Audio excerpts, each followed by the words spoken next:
Nice ball by Moser. Second play of the second quarter. And the ball is out, and Malik Scott was there. I think he got it. Great job. The PA already saying he got it. There he is, Malik Scott. Second fumble recovery in as many weeks. Welcome back to Griffin's Game Day as we continue to get you ready for Seton Hill and Westchester. You heard from Coach Isaac Collins, and now it is time for our Griffin Player Spotlight with redshirt senior safety from Upper Marlboro, Maryland, Malik Scott. And Malik, first of all, thanks for taking some time. I know we've talked before on these, and you've been at Seton Hill for a number of years, and I know that you're looking to continue your senior year and go out with a bang. And again, thanks for taking a few minutes with us today. No problem. Appreciate you having me. Malik, two really tough losses to start the season. I'm sure you guys feel like you should be 2-0 coming into this game against Westchester, but you're 0-2. So just kind of take me through the first 2 weeks and just some of the positives that you saw and just how tough it is right now to kind of be 0-2 when you probably feel that you should be 2-0. Well, like you said, being 0-2 is a pretty rough thing, but I feel as though as a team we're really growing.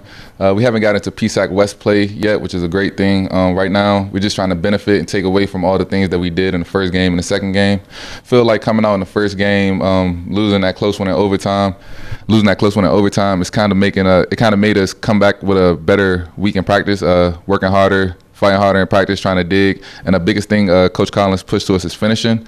Coming into the second game, we felt as though we did all those things through the first, second, and third quarter. Going into the fourth quarter, we kind of got a little bit too excited and kind of let the game slip from us. So what we've been preaching all week was just finishing. What we've been preaching all camp was finishing. So now hopefully this week we come out with a fast start and we just finish. We kind of talked off the air about this, but do you think there's a mindset within the team that you guys want to get that W that you haven't had for a while, and almost that's kind of a negative thing in a way? Like instead of expecting to win, guys are just kind of looking at that one W and trying to get it?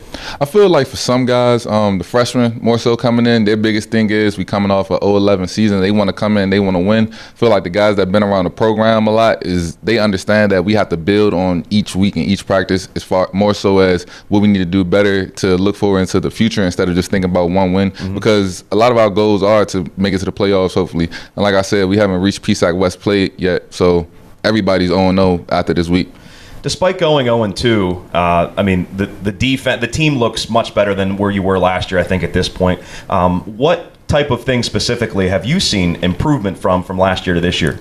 I just seen a lot of guys care, especially the freshmen. In the past, I've been here 5 years. In the past, you have a lot of guys that come in and they're stuck more so thinking about what's going on campus, what's going on in the CAF, what's going on outside of football. We have a lot of freshmen who came in and their main focus is football. Big shout out to Jalen McDuffie. He's a very isn't he? Yeah, hands-on football guy as a freshman. Another one, Nario Walks. They came in the summer. They grinded. A lot of other freshmen came in, but it starts from the bottom up. A lot of people think it's the older guys who needs to talk to the younger guys, but it's a lot of the younger guys who came in with a mindset of we're not going to think about last year being 0-11. We're coming in and we're trying to dominate.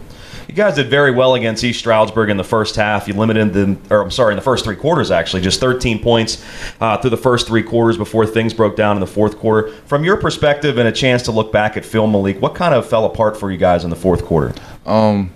Mainly penalties and tackling.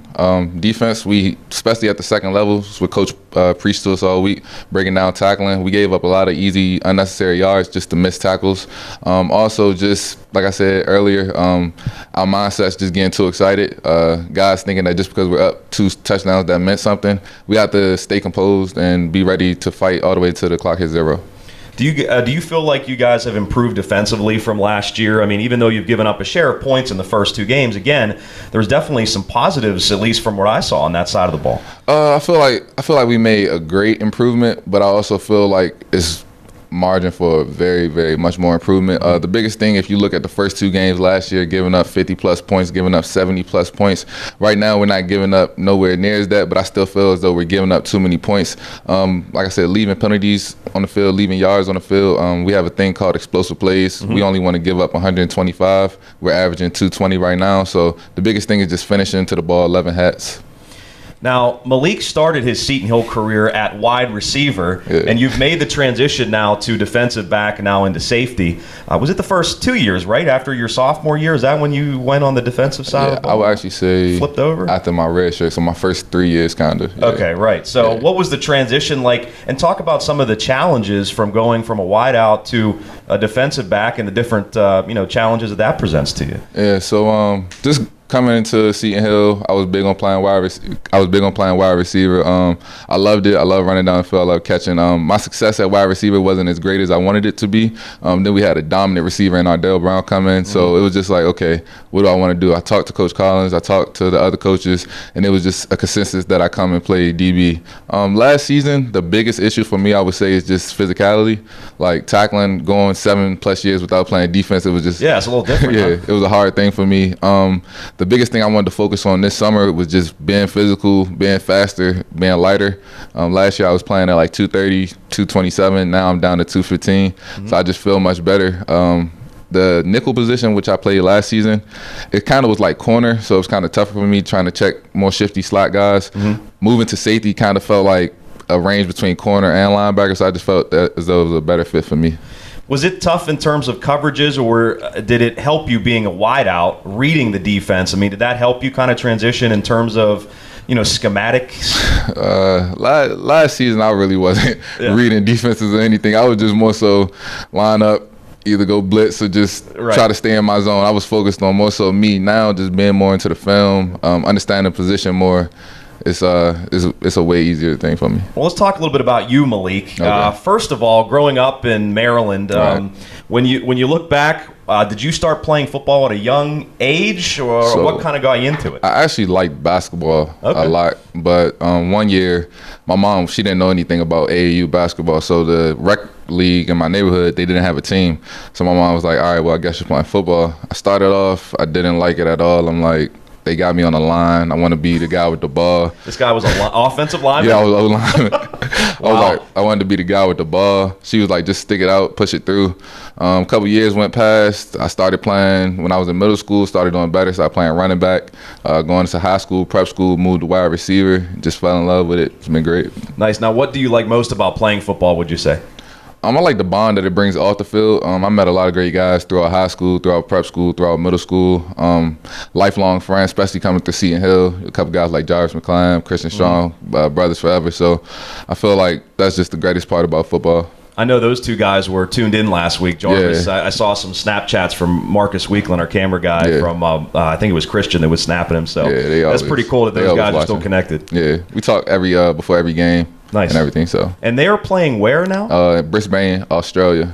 Cool. So they're doing pretty good. I heard they whipped up on their opponent last week, whoever that was. The first game, I think they said the score was 98-2, and Jarvis had like 6 touchdowns or something. Yeah, wow. So sounds about right for him, I think. They doing pretty good out there. Your favorite show on Netflix right now? So many. It's a new show actually. It's called First In, First Out. So I like that one a lot. What's that about? I don't think I've ever seen it. It's like your first day in county jail and your last day out of county jail. Just shows people experiences. Shows like in between and stuff. That's pretty interesting. How about your favorite NFL player and your favorite teams? Ravens? Nah. No, good. So, I like that. From a Steelers fan. I used to be a real big Cowboys fan. And I used to be a real big Dez Bryant fan. But once they kind of fell out, I'm just a fan of great games in the NFL.